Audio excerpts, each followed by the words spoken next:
WBP KP পরীক্ষার জন্য যারা প্রস্তুতি নিচ্ছ, মক টেস্টে ঠিকঠাক একটা স্কোর হচ্ছে না, একটা লিমিটেড স্কোরে আটকে রয়েছে। যদি তুমি 85 মার্কসের মক দিচ্ছ, সেক্ষেত্রে তোমার হয়তো নাম্বারটা আসছে 35, 30 বা 40 এরকম একটা রেঞ্জে। কিন্তু এই নাম্বারটা তোমাকে তো কাট অফ ক্লিয়ার করাবে না, কারণ তোমাকে তো একটা ভালো স্কোর ক্যারি করতে হবে। তো অনেক স্টুডেন্ট এটা নিয়ে বলছে যে তাদের নাকি স্কোর ইমপ্রুভই হচ্ছে না, তো কী করা যায়।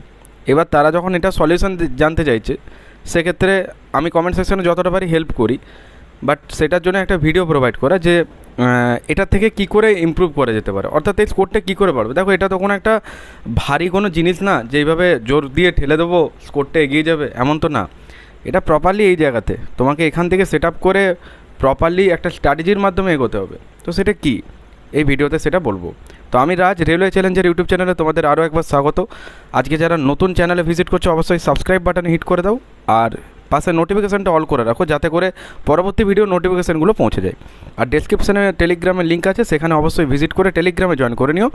লুসেন জিকের পিডিএফ ওখান থেকে কালেক্ট করতে পারবে বেঙ্গলি ভার্সানে। আর তাছাড়া তোমরা কিন্তু পার সানডেতে ডাব্লিউপি কেপির মক টেস্টগুলো ওখানে পাবে, যার কমপ্লিট অ্যানালাইসিস পার সানডেতে তুমি ফ্রি অফ কস্ট ইউটিউব চ্যানেলে পার সানডেতে পেয়ে যাবে, রাইট। তো সমস্ত কিছু আপডেট পাওয়ার জন্য অবশ্যই টেলিগ্রামে জয়েন থেকো। তো আজকের ভিডিও যেটা মূল বিষয়, সেটা হচ্ছে মক টেস্টের স্কোরটা কী করে ইমপ্রুভ করা যায়। তো দেখো, ভিডিওটা অনেক অল্পের মধ্যে আমি টার্গেট করবো যে তোমাদের এই প্রবলেমটা সলভ করা। ইনফ্যাক্ট নিজে যেভাবে ইমপ্রুভ করেছি, সেটা কী স্ট্র্যাটেজি ছিল। তোমার স্কোর যদি 35 বা 40 হচ্ছে, দেখো অনেকেই কলকাতা পুলিশের মক, অর্থাৎ যেটা ফার্স্টে প্রিলি 100 নাম্বারে দিচ্ছে, আবার অনেকে ডাব্লিউপি টার্গেট করেছে ডাইরেক্ট মেন রিটেনের এক্সাম, যেটা 85 মার্কসে দিচ্ছে। তো তুমি যেটা দিচ্ছ সেই ওরিয়েন্টেডই তুমি সেটা বুঝে নাও, দুটোর ক্ষেত্রেই সিস্টেমটা একই হবে। যদি তোমার স্কোরটা 50%-এর নিচে হচ্ছে, সাপোজ ধরো যদি 100 নম্বরের পরীক্ষা হয়, তুমি হয়তো স্কোর করছো 35, 40, 45, অর্থাৎ বিলো 50। 85-এর যদি মক দিচ্ছ, সেক্ষেত্রে যদি তোমার 35, 40-র মধ্যে আটকে রয়েছে, সেক্ষেত্রে তুমি স্কোরটা কী করে ইমপ্রুভ করবে। দেখো, একটা স্কোর ইমপ্রুভ করতে না তোমার একটু টাইম লাগবে। এবার সেটা ডিপেন্ড করছে প্রপারলি তোমার উপর। ধরো তুমি একটা আজকে মক দিলে, সেই মকটাকে তুমি অ্যানালাইসিস করছো। এবার তোমরা একটা জায়গাতে প্রায় জানতে পারো, তোমরা হয়তো এটা জানবে যে অ্যানালাইসিস করলে নাকি মক টেস্টে নাম্বার বাড়ে, কিন্তু এটা সবার ক্ষেত্রে ঠিক না। অ্যানালাইসিসটা সবাই যে করবে এবং অ্যানালাইসিসটা করেই যে তোমার স্কোর ইমপ্রুভ হবে, এমনটা কিন্তু বলাটা ভুল। যদি বলো কেন, ভিডিওটা শেষ পর্যন্ত দেখো, তাহলে বুঝতে পারবে কেন অ্যানালাইসিস করে স্কোরটা ইমপ্রুভ হবে না। দেখো, 3 ক্যাটাগরি স্টুডেন্ট বেরোবে, 3 ক্যাটাগরি স্টুডেন্ট আছে।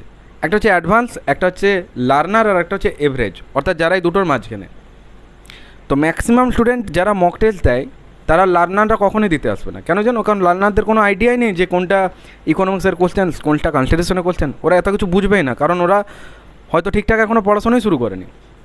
এবার যদি তারা শুরু করছে, তাহলে তাদের এটা জায়গাটায় আসতে টাইম লাগবে, ওদেরকে স্কিপ করো। যারা এভারেজ সেকশনে আছে, তারা তো মক টেস্ট দেবে, কারণ তাদেরকে তো স্কোর করতে হবে পরীক্ষাতে, নিজের প্রস্তুতি যাচাই করতে হবে, হাতে স্পিড ইমপ্রুভ করতে হবে। তো মক টেস্ট ছাড়া তো অপশান নেই, দিতে তো হবেই। কিন্তু যারা অ্যাডভান্স সেকশনে রয়েছে, তাদের তো প্রপারলি এখন মক টেস্টই হয়তো পার ডে 3-4টে করে উঠছে, তাই না? আর প্রপার সেগুলোকে অ্যানালাইসিস করে ইমপ্রুভ হচ্ছে। এবার যেগুলো প্রবলেম হচ্ছে, সেগুলো তারা অ্যানালাইসিস করছে। দেখো, অনেক সিনিয়র স্টুডেন্ট আছে যারা বিগত বছর থেকে প্রিপারেশন নিচ্ছে। ইনফ্যাক্ট এই বছর হয়তো অনেকের লাস্ট, এটা হয়তো যেটা হয়তো একটা লাস্ট মৌকা। তো সবাই কিন্তু একটা মেহনত ঠিকঠাক করছে। তো তোমাকেও কিন্তু তাদের সাথে কম্পিটিশনে জিততে হবে। তো তার জন্য তোমাকে মক টেস্টের স্কোরটা কী করে ইমপ্রুভ করতে পারো। ধরো তুমি একটা মক টেস্ট দিলে, এবার এখানে ম্যাথ আছে, রিজনিং আছে, জিকে আছে, আর ইংলিশ আছে, 4টে সাবজেক্ট। ধরো তুমি দেখলে যে ম্যাথের থেকে তুমি 2-3টে কোশ্চেন পারোনি, রিজনিংয়ের 2টো কোশ্চেন মিস গেছে, জিকেতে হয়তো 7টা বা 6টা কোশ্চেন ভুল হয়েছে, ইংলিশের 1টা কোশ্চেন ভুল হয়েছে বা 2টো কোশ্চেন ভুল হয়েছে। এটাকে বলে অ্যানালাইসিস। অর্থাৎ তোমার একটা স্কোর এমন হয়েছে যেটা তোমার নিয়ারেস্ট, অর্থাৎ কাছাকাছি একটা স্কোর করেছো। যত নম্বরে পরীক্ষা দিচ্ছ, ধরো তুমি 100 নম্বরে পরীক্ষা দিচ্ছ, তুমি সেখানে 70-75-এর কাছে পৌঁছে গেছো। তারপর তোমার এক্সেস এগুলো ভুল, বাকিগুলোকে তুমি স্কিপ করেছো, অ্যাটেম্পটই করোনি। এই ক্ষেত্রে তুমি যদি অ্যানালাইসিস করো, তোমার স্কোরটা অনেক তাড়াতাড়ি ইমপ্রুভ হবে, কারণ তুমি অলরেডি একটা ভালো জায়গাতে পৌঁছে গেছো, তাই তুমি 70-75 নাম্বারটা ক্যারি করতে পারছো। এবার যারা স্কোর ঠিকঠাকই করতে পারছো না, ধরো 35, 40, 50 এরকম রেঞ্জে আটকে আছো, তারা কী করবে? তারা এখন টোটালি টেস্ট থেকে সরে যাও। ইয়েস, টেস্টের থেকেই সরে যাও। এখন একটা মাস প্রপারলি টার্গেট করবে যে নিজের যেটা সিলেবাস, সেটাকে প্রপারলি কমপ্লিট করা। এবার সিলেবাসটা কমপ্লিট করবে কী করে? 1 মাসের মধ্যে। এটাও তো একটা মারাত্মক ব্যাপার যে 1 মাসে বলে দিলে কী করে সিলেবাসটা কমপ্লিট করব। দেখো, অ্যারিথমেটিকের 15টা চ্যাপ্টার, অ্যালজেব্রার 2-3টে চ্যাপ্টার, ঠিক আছে? দেখো, স্ক্রিনে একটা থাম্বনেল দেখতে পাচ্ছ, এটা ভিডিও সেকশনে আছে, ম্যাথসের প্রপার স্ট্র্যাটেজি। তো তো এটা দেখো, যারা দেখেছে কম্পিটিশান অলরেডি এখানেই বেড়ে গিয়েছে। সুবিদ্যা স্যারের বই থেকে যে কোশ্চেন্সগুলো আসছে, কোন জায়গাগুলো মেন ওরা টার্গেট করে, কোন চ্যাপ্টার থেকে কোশ্চেন্স পাবে, এই ভিডিওটা কমপ্লিট করো মন দিয়ে, তাহলে বুঝতে পেরে যাবে যে ম্যাথে তোমাকে এক মাসে করতে কী হবে। দুটো ভিডিও আছে, দুটো ভিডিওই কমপ্লিট করো। ডাব্লিউপিকেপির বিগত বছরে জিকে কমপ্লিট করে দিয়েছি 2.5 ঘন্টার ম্যারাথন ক্লাসগুলো করো, ওগুলো যারা করছে পুরো কম্পিটিশান বাড়ছে। ইয়েস, তার জন্য তোমাকেও তো করতে হবে। তো প্লেলিস্ট সেকশন ভিজিট করো, লীলা রয় ক্র্যাকের ম্যাথ রিজনিংয়ের সলিউশন কন্টিনিউ আসছে, সেগুলো ভালো করে প্র্যাকটিস করো, ওখান থেকেই তো কোশ্চেন্স পাবে। রিজনিংয়ের ক্ষেত্রে ভার্বেল নন ভার্বেল দুটো জায়গার মধ্যে তোমার যে জায়গাগুলো পরীক্ষাতে আটকাচ্ছে, অর্থাৎ তুমি যখন টেস্ট দিচ্ছ, তোমার টেস্টে যেগুলো আটকাচ্ছে, যেখানে টাইম যাচ্ছে, সিটিং অ্যারেঞ্জমেন্ট, অর্ডার র্যাঙ্কিং, হয়তো figure counting, how many triangles in this figure, how many rectangles in this figure, how many square in this figure, তো এই সমস্ত কোশ্চেন্সগুলো যদি আটকাচ্ছে, সেক্ষেত্রে তোমার ওগুলোকে ভালো করে প্র্যাকটিস করতে হবে। ঠিক আছে, মিসিং নাম্বার প্র্যাকটিস করো ভালো করে, কারণ পরীক্ষাতে এই কোশ্চেন্স কিন্তু কনফার্ম না যে তুমি পারবে।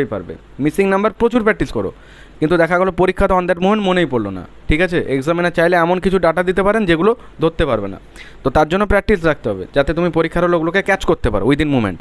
ঠিক আছে, এবার জিকে জিএস জায়গাটা হচ্ছে মেন জায়গা, যেটা হচ্ছে 30 দিনে কী করে কভার আপ করবো। দেখো, 30 দিনে জিকে জিএসটা কভার আপ করতে গেলে তোমাকে প্রিভিয়াসের ওপরেও একটা অ্যানালাইসিস করতে হবে। পিওয়াইকিউ মানে কি, ডাব্লিউপি কনস্টেবল শুধু দেখবে না, ডাব্লিউপি কনস্টেবলের ছাড়াও WP SI, excise, SI constable, এগুলো সমস্ত পিওয়াইকিউ দেখতে হবে। পিএসসি ক্লার্কশিপ, মিসলেনিয়াস, এই কোশ্চেন্সগুলোও ফলো করতে হবে। ফুড এসআই, সমস্ত কোশ্চেন্স যদি তুমি একটা অ্যানালিসিস করো, সেক্ষেত্রে তুমি বুঝতে পারবে যে পিআরবি কোন জায়গাগুলো মেন টার্গেট করো, অর্থাৎ বিগত বছরের কোশ্চেনের সাথে কম্প্যারিজন করে তুমি বুঝতে পেরে যাবে যে কোন জায়গা থেকে কোশ্চেন্সগুলো পরীক্ষাতে আসবে, বা যে জায়গাগুলো তোমার করাটা আবশ্যক।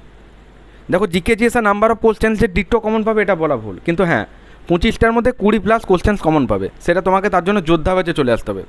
এখানে সিলেক্টিভ কোশ্চেন্সগুলোকেই প্রপারলি ক্লাসে করাচ্ছি। তো এই ব্যাচটা যারা আসবে, এটা 1 মাসের মধ্যে পসিবল। ইয়েস, 20টা ক্লাস, এই 20টা ক্লাস প্রায় 2 ঘন্টা 3 ঘন্টার করে এক একটা ক্লাসগুলো শুনতে শুনতে তোমার মনে হয়ে যাবে। ঠিক আছে, তুমি যদি আমার লাইভ সেশনের স্টুডেন্ট হও, বা যদি পুরনো স্টুডেন্ট হও, সেক্ষেত্রে তুমি কথাগুলো বুঝতে পারছো।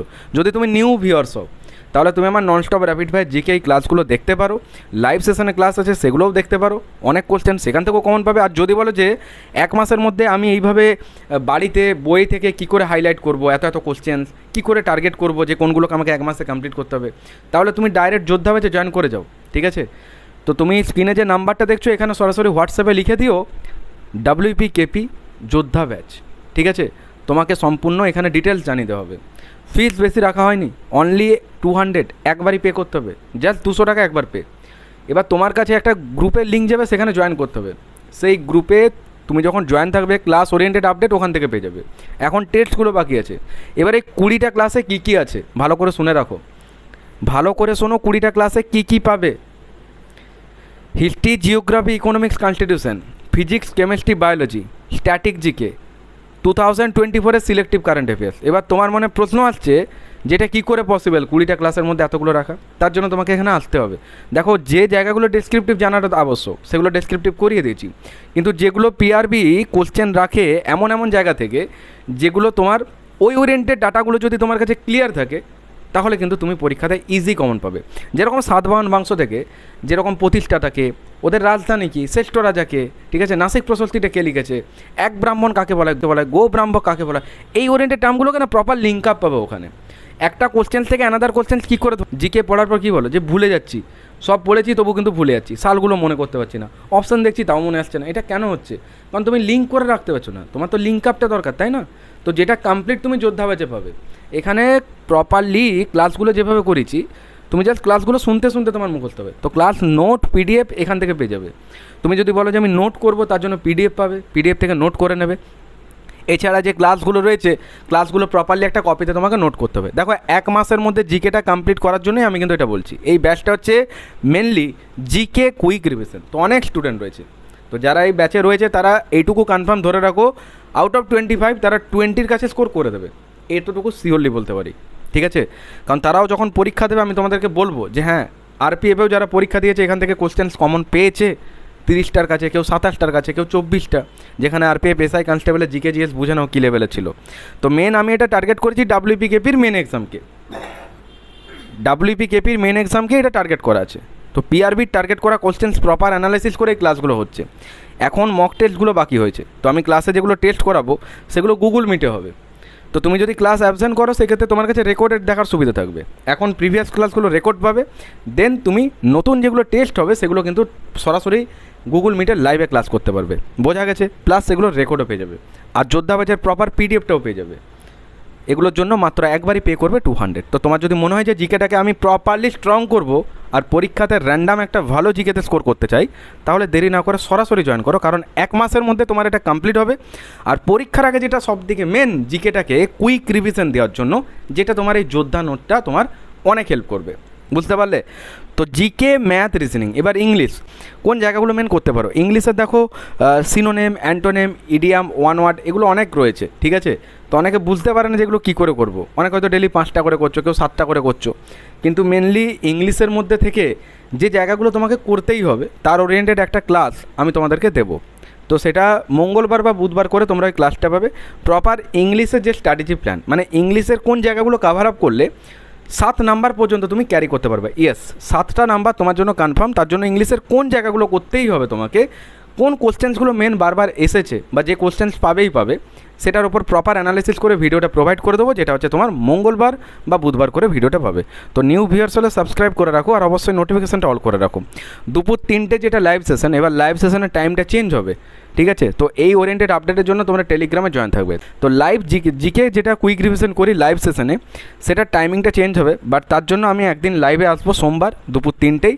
তারপর থেকে ক্লাসের টাইম বলে দেবো। আর যারা ব্যাচের স্টুডেন্ট তারা সম্পূর্ণ সোমবার থেকেই ক্লাস পাবে, ঠিক আছে?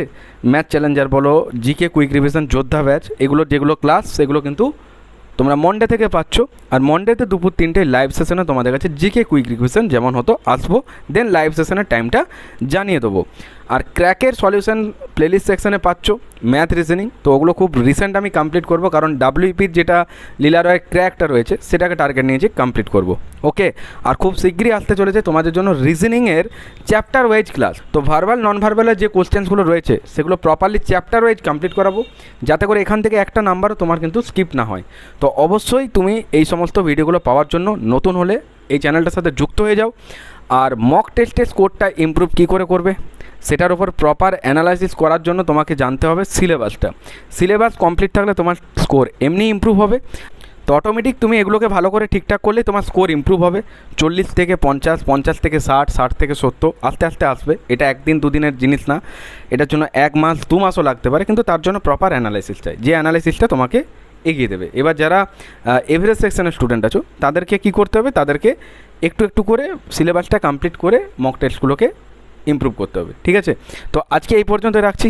যদি ভিডিওটা ভালো লেগে থাকে অবশ্যই লাইক করে দিও, আর নিউ ভিউয়ার্স হলে সাবস্ক্রাইব করে রেখো, আর ভিডিওগুলো ফ্রেন্ড সার্কেলও শেয়ার করে দিও, যাতে তারাও সমানভাবে উপকৃত হতে পারে। প্রত্যেকে ভালো থেকো, মন দিয়ে পড়াশোনা করে। দেখা হচ্ছে তোমাদের সাথে নেক্সট ক্লাসে। টাটা।